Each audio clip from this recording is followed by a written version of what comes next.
Bonjour et bienvenue à tous. Président général Abdourahmane Tiani a fait un éclairage sur le pétrole brut du Niger. On évoque maintenant les difficultés de la campagne agro-pastorale avec un déficit de 53% dans un pays qui est déjà en souffrance extrême du fait de l'embargo, mais aussi de la crise économique mondiale. Le président Tiani prend le temps d'expliquer les mesures qu'ils ont prises pour essayer de contourner et de dépasser l'embargo. Notamment, il explique qu'ils ont mis en place un système de corridors de ravitaillement sécurisé pour que le Niger ne soit pas coupé de tout approvisionnement. Avant de commencer, n'oubliez pas de vous abonner et d'activer la cloche de notification pour ne rater aucune de nos prochaines vidéos. C'est parti. Il cite le corridor sécurisé du Burkina Faso, le corridor sécurisé de la Guinée-Conakry, le corridor sécurisé de l'Algérie et le corridor sécurisé de la Libye. Voilà les principaux corridors sécurisés par lesquels le Niger continue d'importer et d'exporter des marchandises. Donc en fait, l'embargo est mort par 5 chemins. Il est mort par le chemin du Burkina, il est mort par le chemin de la Guinée-Conakry, il est mort par le chemin de l'Algérie et l'embargo est mort par le chemin de la Libye. Il n'y a que les gugus, les neuneux de la CEDEAO pour croire qu'ils ont coffré le Niger. Le Niger respire. Maintenant, le général Tiani souligne le fait que malgré ces corridors, bien sûr les conséquences de l'embargo se font toujours sentir sur le peuple, mais il y a également la crise économique, la conjoncture internationale.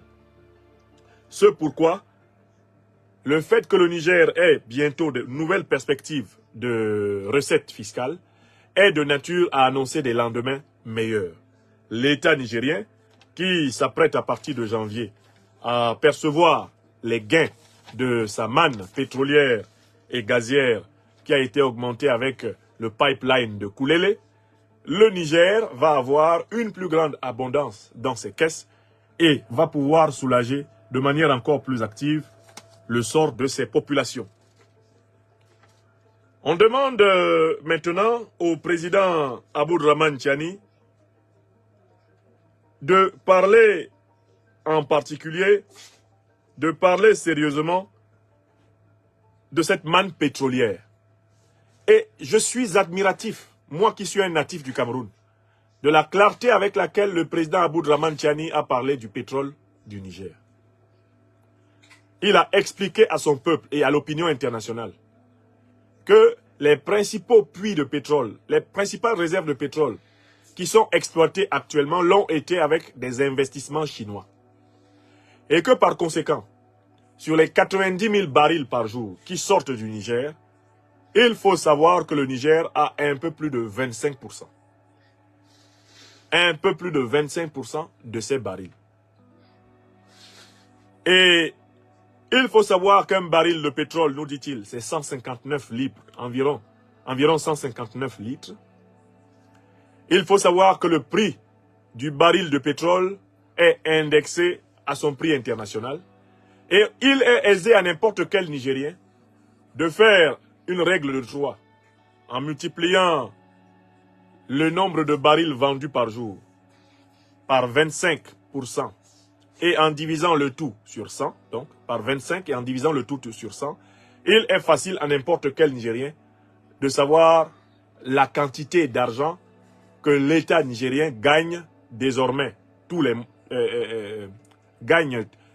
chaque fois que 90 000 barils sont sortis, la quantité d'argent qu'il gagne. Le général Tiani ici fait preuve d'une transparence exemplaire. Je me rappelle dans les années 80 qu'un journaliste camerounais s'était aventuré à demander à M. Jean Assoumouve, alors directeur général de la Société nationale des hydrocarbures du Cameroun.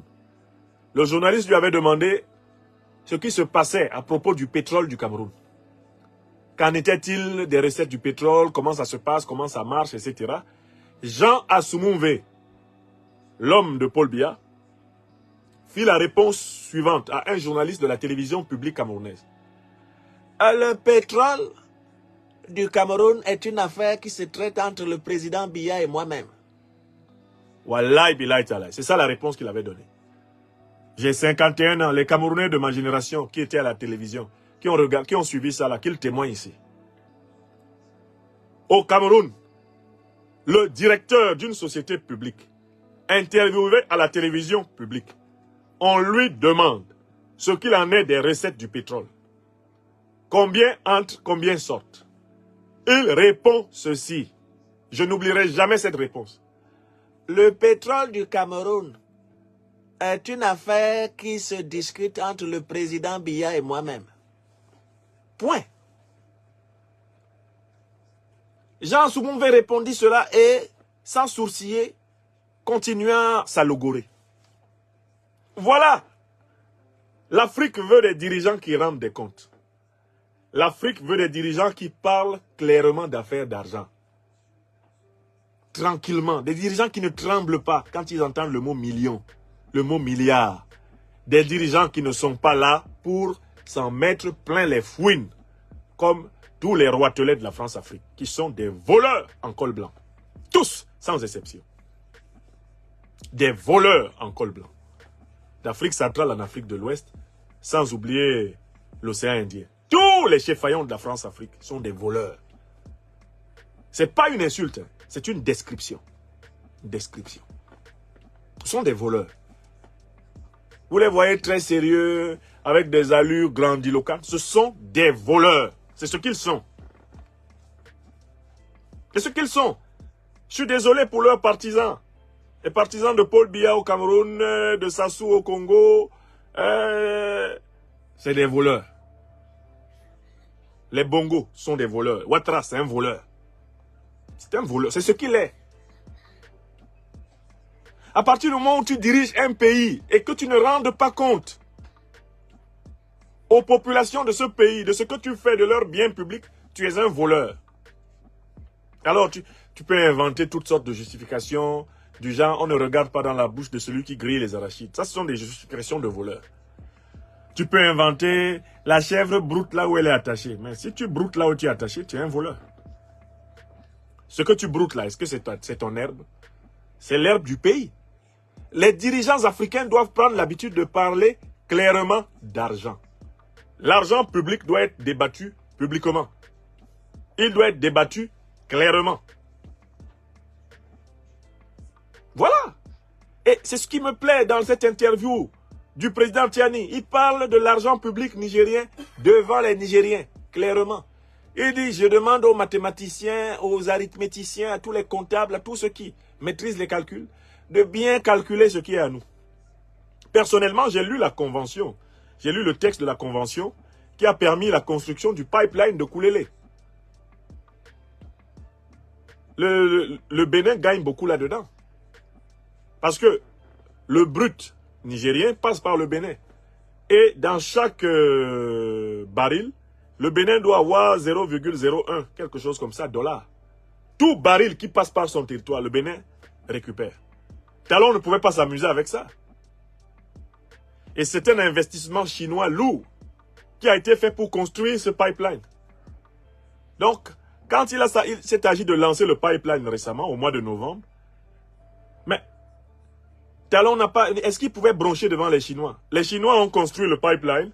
À l'époque, le Bénin leur avait donné l'accord pour que le brut sorte du Niger, traverse le Bénin et aille sur l'océan Atlantique.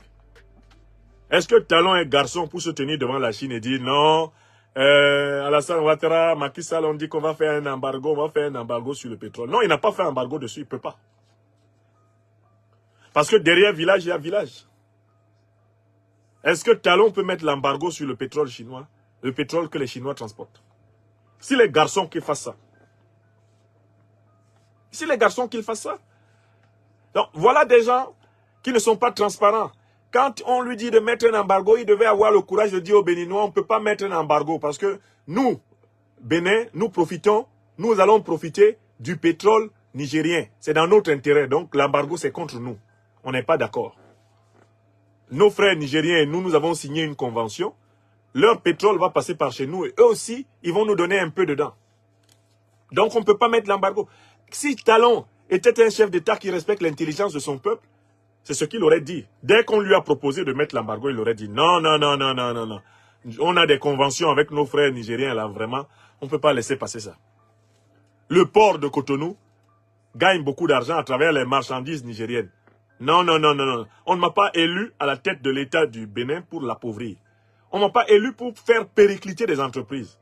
Uniquement pour faire plaisir au néocolonialisme français et aux subalternes Alassane Dramane Ouattara. D'accord? Le général Tchiani répond clairement. Il a expliqué tout sur le pétrole. Même nous autres qui ne sommes pas des Nigériens, qui sommes des fils adoptifs du Niger, on a compris. Il nous a décrit les différents puits.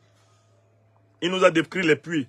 Agadem 1, Agadem 2, Enema, Katra. Il a décrit les 4 principaux blocs de pétrole. Et il a expliqué qui a investi combien, quelle est la part du Niger dedans, et combien rentre. Et il a même dit, à partir de janvier, normalement, quand les cuves seront pleines, là, vous allez être au courant de combien nous avons gagné. On va le dire publiquement. Parce que ce n'est pas mon argent, c'est l'argent du peuple nigérien. Bravo, monsieur le président, bravo, mon général. Nous voulons des dirigeants qui soient au-dessus de l'argent. Donc, ils peuvent parler calmement d'affaires d'argent devant leur peuple. Maintenant, on interroge le général sur l'alliance des États du Sahel.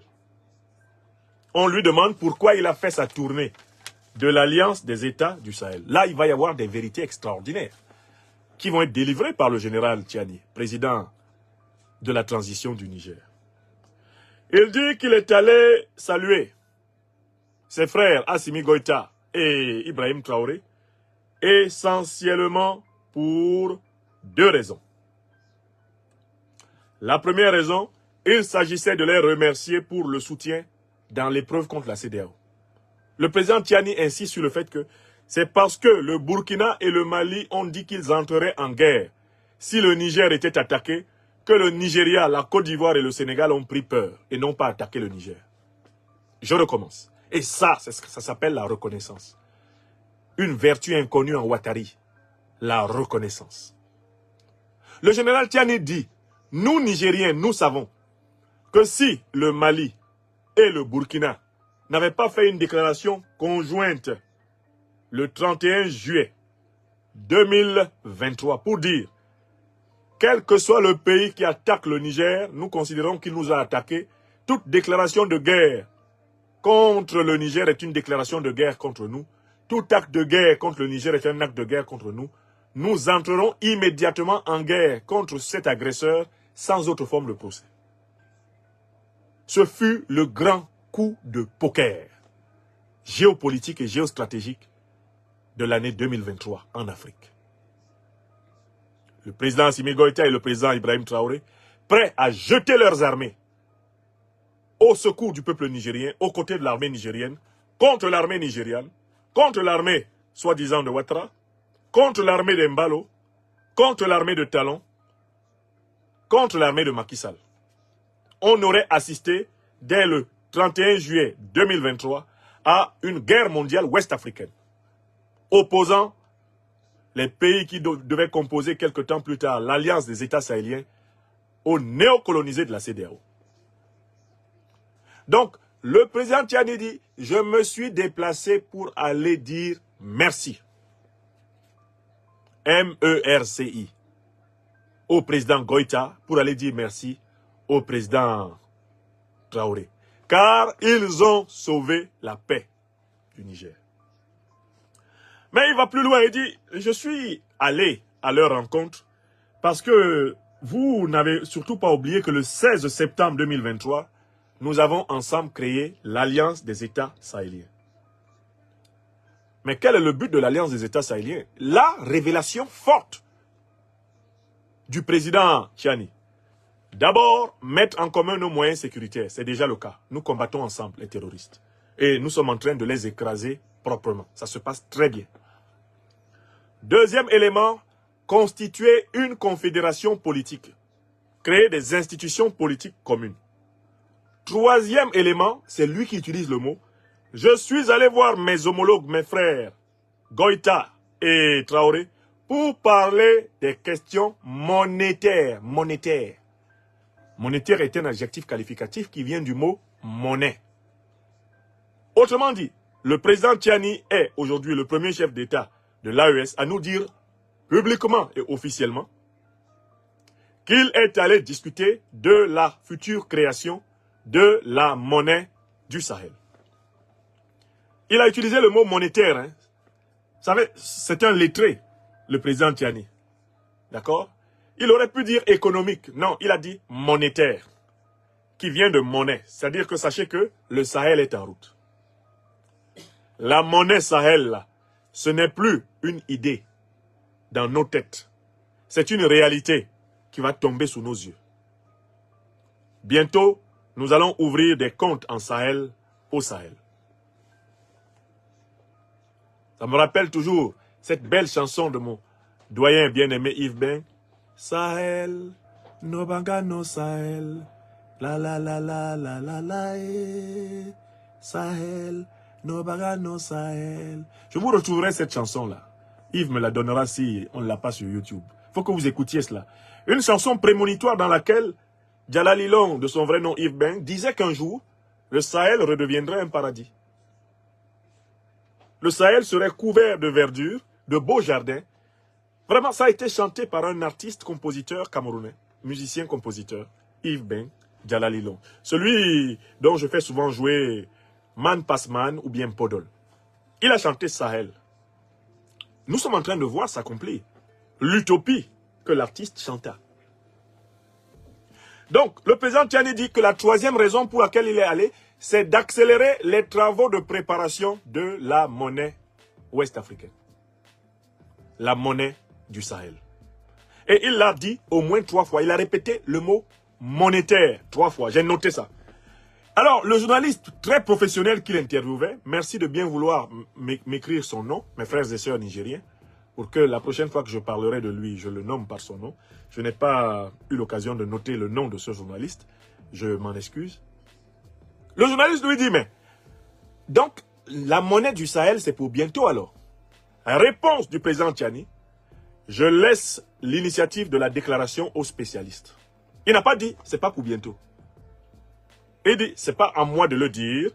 Nous laissons les spécialistes de ce domaine-là. Ce sont eux qui, le moment venu, vont le dire. C'est-à-dire, en fait, très clairement que la question ne se pose plus de savoir s'il y aura une monnaie sahélienne. Non. La question, c'est celle de la date de la sortie de cette monnaie. Et le président Tiani nous prévient, ce sont d'abord les techniciens, les experts, les économistes monétaristes des 3 pays qui seront chargés de parler. C'est le discours de la méthode. Mais il est important de vous rappeler que pourquoi Kadhafi a-t-il été tué? Qui se souvient des raisons pour lesquelles Muammar el-Kadhafi a été tué? L'une des raisons, c'est qu'il se préparait à mettre en place une monnaie indépendante africaine, souchée sur les réserves d'or de la Libye et les réserves de devises faramineuses que la Libye avait accumulées. C'est pour cela que Kadhafi, Muammar, fut tué. On a retrouvé cette preuve dans les emails de Mme Hillary Clinton, révélés par le scandale Wikileaks, mais également déclassifiés par le Congrès américain. C'est une question il n'y a pas de débat dessus. Ce n'est pas pour instaurer la démocratie en Libye que l'OTAN a attaqué la Libye.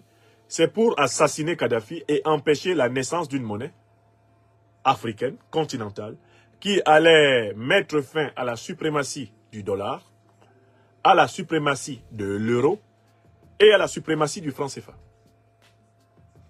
On a retrouvé les conversations même de tous les dirigeants de l'OTAN qui ont permis de vérifier cette thèse. Donc aujourd'hui, il n'y en a pas un seul qui puisse démentir que comme ils ont menti pour l'Irak, qu'ils ont attaqué au nom d'armes nucléaires imaginaires, ils ont menti pour la Libye, qu'ils ont attaqué au nom d'une démocratie imaginaire qui jamais ne peut être instaurée par les bombes. Ils ont attaqué la Libye pour piller les réserves financières, les réserves d'or, les réserves d'armes de Kadhafi et empêcher que Kadhafi n'impulse la naissance de la monnaie continentale. N'oubliez pas de vous abonner et d'activer la cloche de notification pour rester informé de nos prochaines vidéos. Restez à l'écoute pour les développements passionnants à venir.